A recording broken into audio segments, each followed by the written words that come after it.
I love those drums.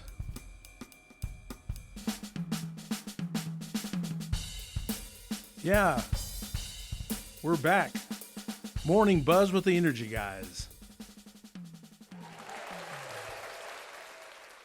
Hey, and I have to give credit where credit's due. That little intro you heard there, the drums was recorded and provided to me by Glenn Barleben. He's our IT manager at Farmers Electric Cooperative. So thanks, Glenn. A shout out to you. Where have you all been? You've been hiding. Seems like I hadn't heard from you in a coon's age. Oh no, it was me, right? I've been missing in action. Missing in action for about 5 years now, believe it or not. So a little bit background on Morning Buzz with the Energy Guys. It was the brainchild of myself, Tom Moore at Farmers Electric, with one of my associates here, Jason Lindsay, at the time, and we started a radio program at KCLV 99.1 FM on your local dial here out of our headquarters at Clovis, New Mexico. And we did that show for right at 5 years. We started in September of 2015, believe it or not. But we did 259 shows. And we were proud of that. It aired every Saturday morning at 10 on their FM station, and then aired again on Sunday at 10 o'clock on their AM station at the time. In the meantime, Jason's moved on, and I kind of lost the will to do the radio show by myself. But in the meantime, podcast popularity has really picked up, and I just thought to myself, there was a lot of folks out there that listened to the radio program, and I think they appreciated it. We heard it all the time. I mean, we would be out amongst the community or the communities we serve, and they say, hey, aren't you one of the Energy Guys? And, boy, I missed your show, or it was awesome last week, or whatever the case may have been. If it was before, obviously, we stopped the show, they'd tell us how much they appreciated the show. We had a number of people say, well, we listened to it on Saturday, then we listened to it again on Sunday because we wanted to make sure we didn't miss anything. So we really appreciated that. And we have a Facebook page, Morning Buzz with the Energy Guys, and haven't done a lot on it. I'll start doing more on that. So we're going to link these, and these are going to drop Saturday morning at 7, just like the radio station. But of course, with the podcast, and the availability of those recordings, you can go in anytime and listen to it. So it is a nice option, if you're not available right at 7 on Saturday morning, but recorded live. So yeah, we're going to have fun. A little more background on the show. It's everything energy efficient is what we, started out doing, covering topics such as home energy savings, commercial savings, best and most efficient lighting options, how to pick an AC. We had guests occasionally that would come in, and Andy Cox Refrigeration, HVAC experts out there locally. They were a sponsor from day one. So for 5 years, over 260 shows, they sponsored it.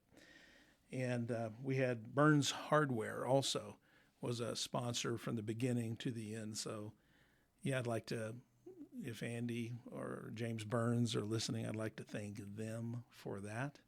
And there may be an opportunity in the future for some kind of sponsorship where we do some on-air live reads, or promoting local businesses. I like to share information that could be valuable to our listener or our member listener, because, we have our members' best interests at heart. I wouldn't be doing this show if I didn't like serving our members at Farmers Electric.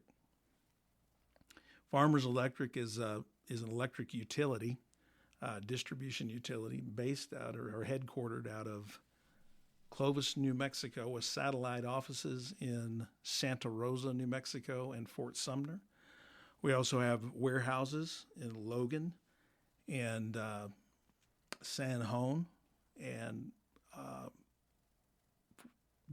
obviously we have warehouses. What did I say, Logan? Anyway, have warehouses at our satellite office and our headquarters as well. But yeah.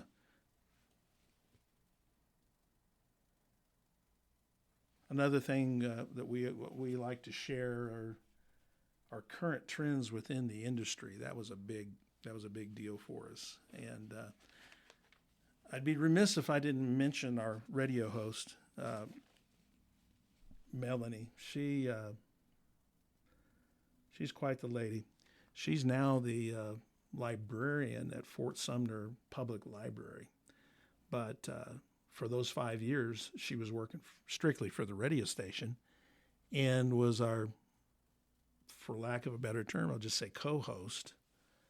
And she emceed the program. Basically, she would ask us leading questions, and we would answer, with the knowledge. I think at the time, Jason and I had probably 20 years combined experience. I'm in my 26th year at Farmers Electric now.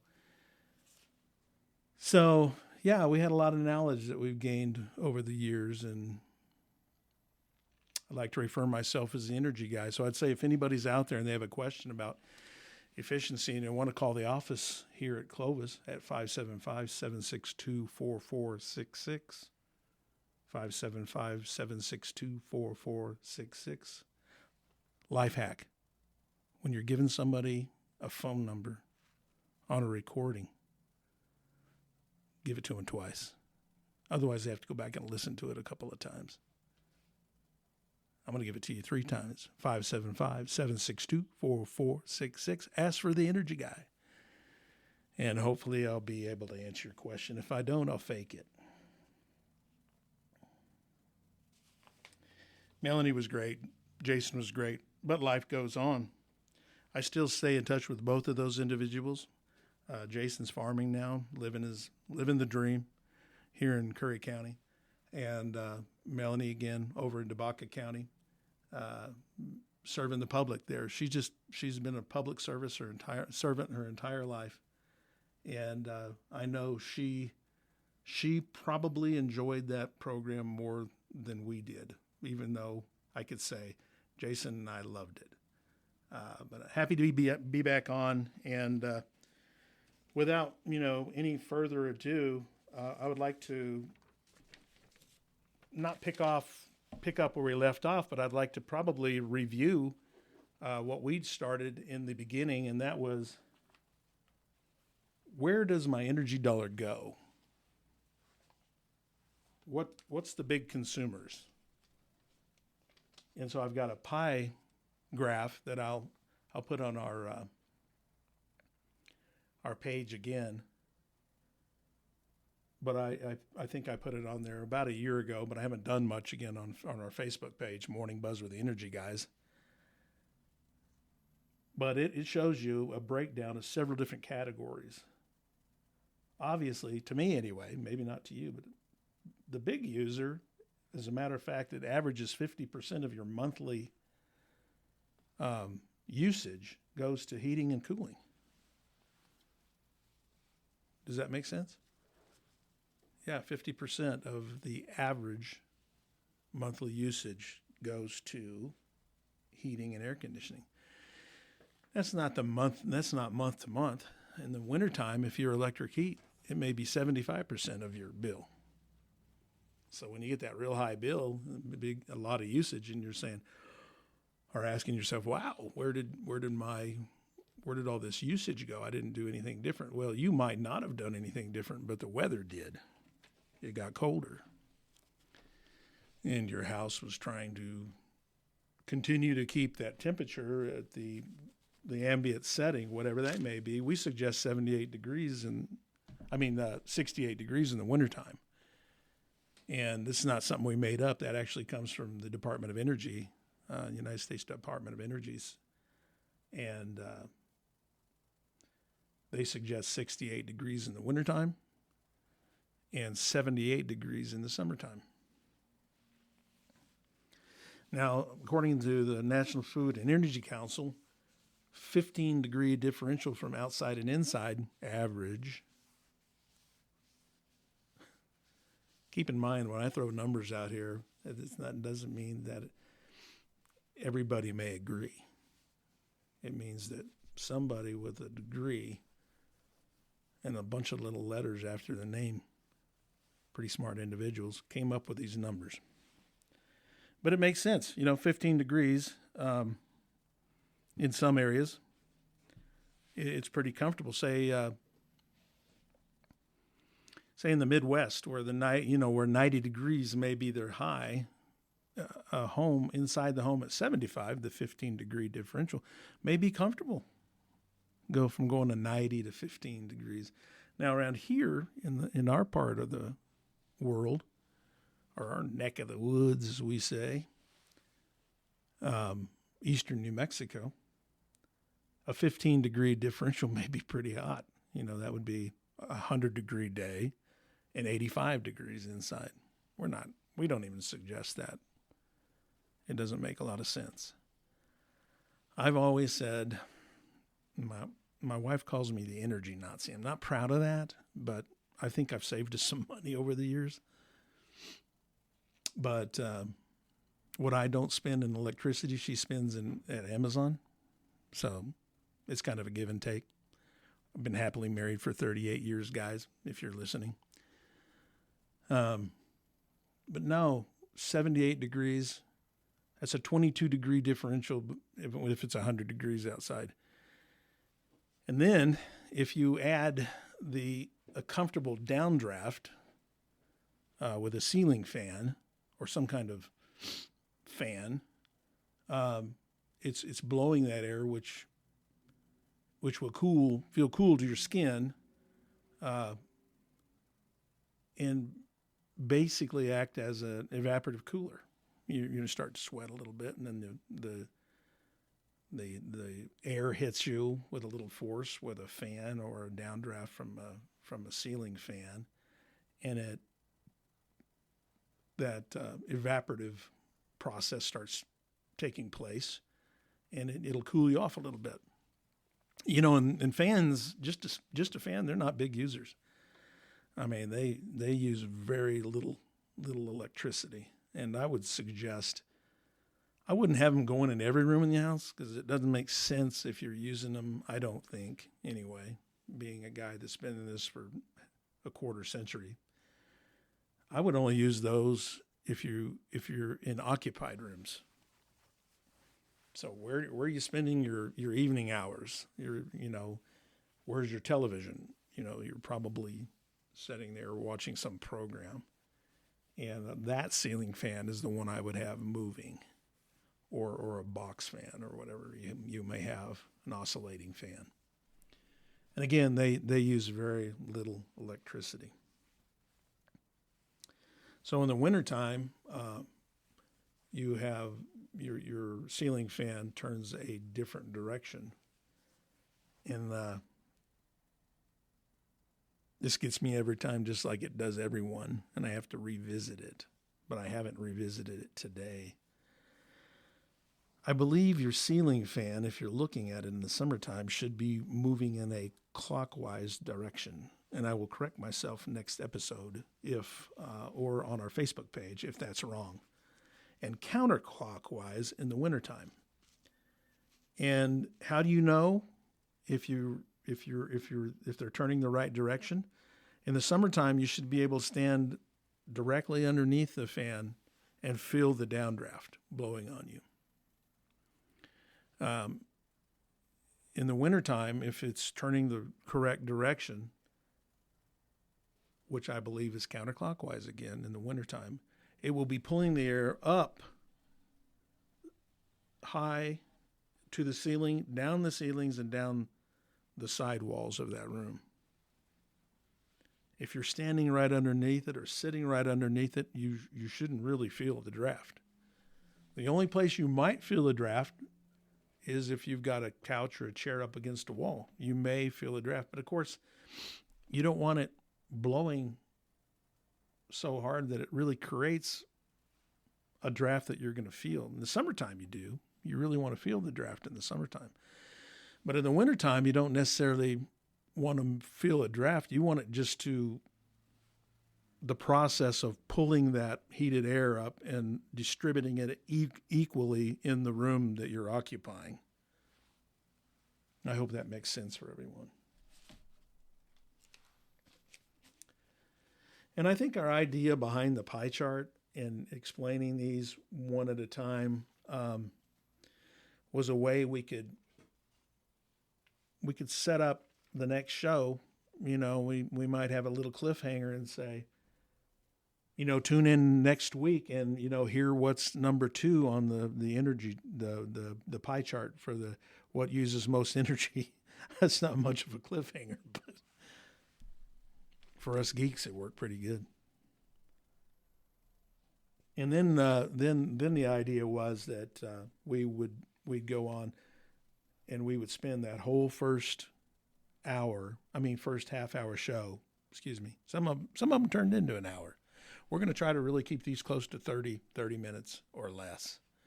Occasionally I will try to bring in a guest.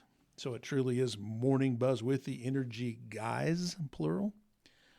But right now I'm riding solo until we decide. And you know, we may want to let you know what's going on at Farmers Electric. Maybe some things that are coming down the pike that we feel like you our listeners, members, need to know. And this is a quick way of getting out information, and I like it. For instance, you know, I'll tell you right now, I'm just kind of doing this show on the fly because it's a reintroduction of a show we did, you know, 5 years ago.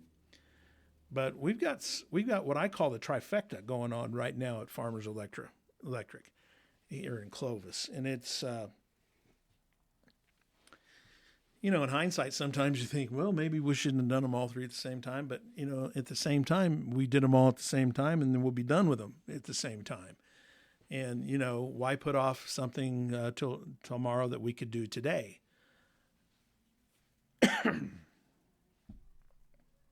I've procrastinated some of my life, but as I get older, I tend to have been able to overcome some of that. And I came by it honestly. My dad was a procrastinator, but anybody that knew him knew that. But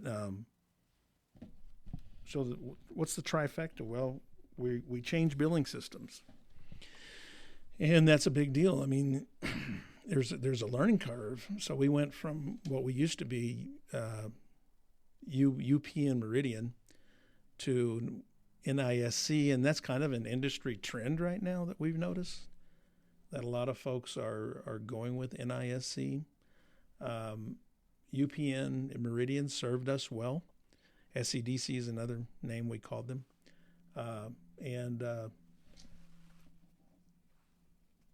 It wasn't necessarily that we didn't like what they provided. We just found a company that provided something different and could correlate a little more closely with some of the new technologies that we were rolling out at the same time. So billing was one of them. And we've been promoting Smart Hub. And I probably should have that in front of me where I can tell everybody to go look. But if you go to smarthub.com on your phone or and you search FECNM, FECNM, of course that stands for Farmers Electric Cooperative New Mexico, you can add the Smart Hub program, and it's really handy. There's gonna, once we get all the new meters integrated and SCADA integrated and things like that, it's going to be an amazing tool. And so you'll be able to view your bill. You'll be able to see your daily usage. You'll be able to monitor your daily usage day to day, instantaneously. 3 o'clock in the morning, if you're an insomniac and can't sleep, or maybe you're working that second shift, and you're awake, you can go to Smart Hub and look at your Farmers Electric count. What's kind of nice about it is two telecoms that serve our area and provide internet service, some of the best internet service in the United States, maybe in the world. Plateau, with a parent company, E&MR Cooperative. They're a telephone cooperative, but they have a subsidiary, Plateau. A lot of you are Plateau customers. Plateau's been on Smart Hub for a long time, so you can go in there and just, if you already have the Smart Hub app, you can add a utility. And Smart Hub is a utility-grade app. And so at that point, you would go into your Plateau app or E&MR app and just add utility and then search for FECNM. Also, within our service area, particularly around Melrose, they have Yucca Telecom. And if you're a customer of theirs and you're already using Smart Hub, you can go in there and add utility and search FECNM, and just add a utility.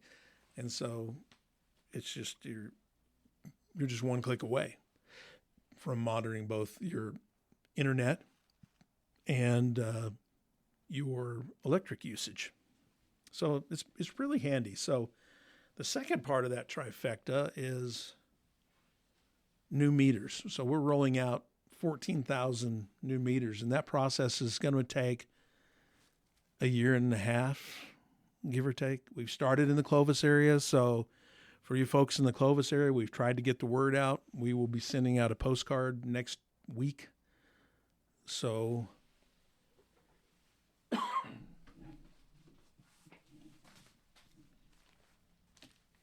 that'll be the week of June 22nd. Sometime that week, we're going to send out a postcard. We're a little behind the 8 ball on that one because we started the conversions about 2 weeks ago. So some of you members have already seen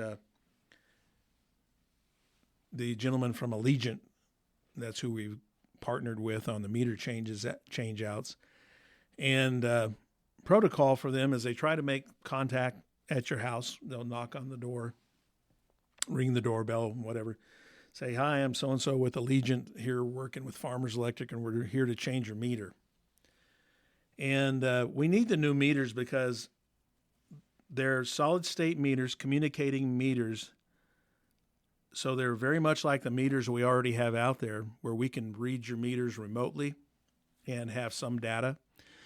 These new meters are chock full of extra data that can help you, the member, be more efficient because you can monitor your power through apps such as Smart Hub, and be able to manage your energy. This will give you the opportunity or empower you to have more control or management of your utilities. And it's slick. I'm telling you. I mean, I'm kind of old-fashioned. I'm kind of conservative-minded, and that'll probably come out during the program. You'll figure out where I'm at on the political spectrum a little bit. I try to stay fairly neutral, but I'm in line with most Eastern New Mexico folks, as far as that goes. But conservatives don't like change. Typically, they don't. I know that's a generalization, but I think that's true. And in this case, it's true. We used to have the old analog meters when I first started. And shortly thereafter, like within that first year of my employment, we rolled out some meters, and they were analog, and they had a counter on them. And they could count pulses. And each time there was a revolution, and this isn't actually, perfect explanation of it, but it would calculate the kilowatt hour. And then when we we could actually reach out through communications over power line carrier, and we could communicate with that meter. And this is 25 years ago. We're communicating with meters, being able to read them remotely in the office. So we were able to cut back on our meter reading, our in-person reading. So it saved us money. And by the time we get these fully deployed, we won't have a meter reader position anymore. We'll have a meter tech, or that person will be phased into another role within the cooperative, probably still within the metering department, but they won't have to be going on these, driving 2 hours to read a meter or meters.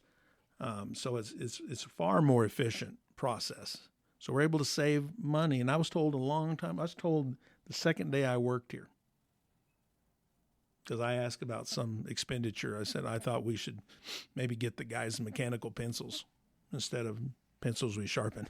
This is how far long ago this was. And our general manager, talk about a conservative, he said, no, they're fine. And he said, I just want you to remember this in your position. Every dollar that leaves this building is the members' money. And it was like a light bulb went off in my head. I understood the cooperative model. We're using your money. We don't have any money. It's all on loan from our members. Excuse me. We sell at cost electricity. And I say that because after all of our expenses for the month are spent, or for the year, let's just say a year, because that's when we pay back capital credits once a year. Any margins or positive revenue, profit, is given back in the form of a capital credit allocation. So that's why we say, or can say, that we sell at cost electricity.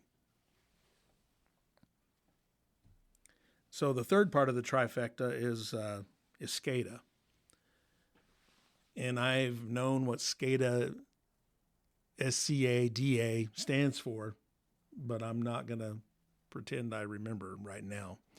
So for our next show, I'll have that for you. But SCADA is pretty neat. It's a new level of communications.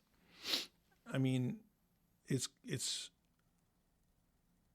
sectionalized equipment talking to other sectionalizing equipment along the thousands of miles of line that we have, and the number in a big number of substations we have, all communicating, and or breakers. That's part of the system as well.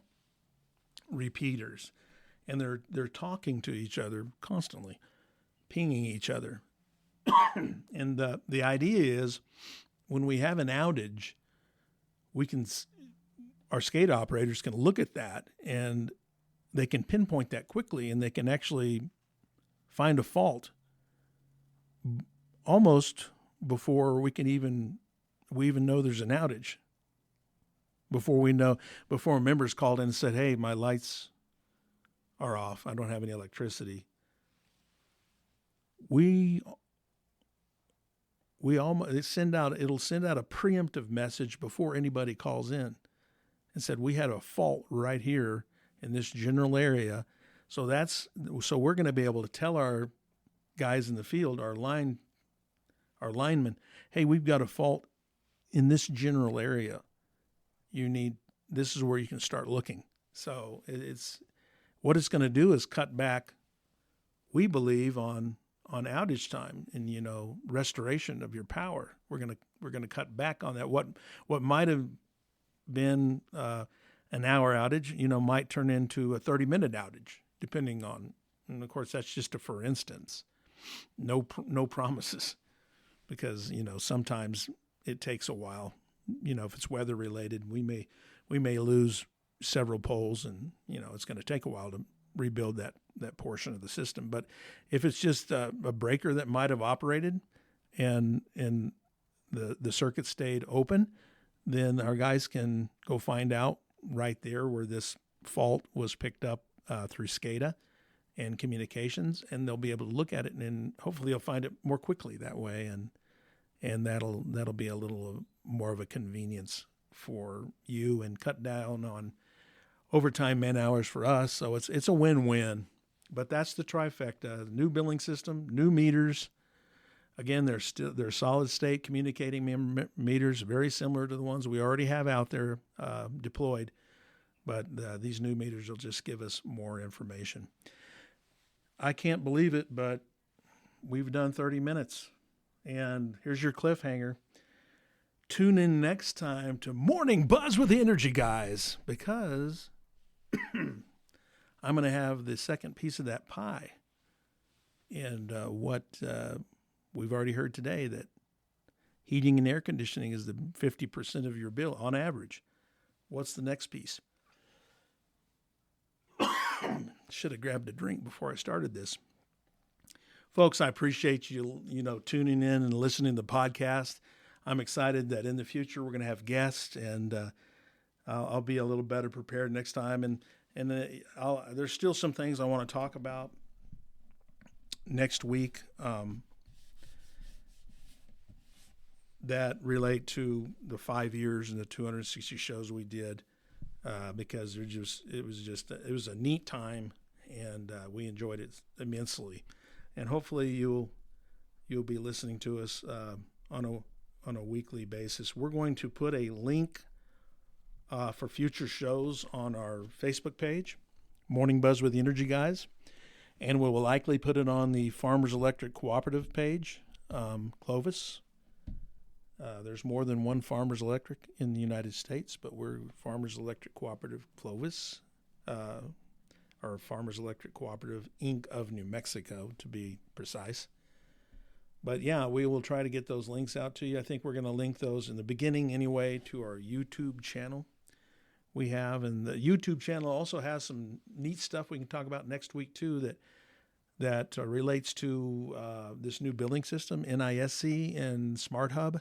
And we're going to talk about going paperless, which will save you time and money, and will save us, because time is money, and it'll save us on paper and postage. And it's, again, just a good all-around thing.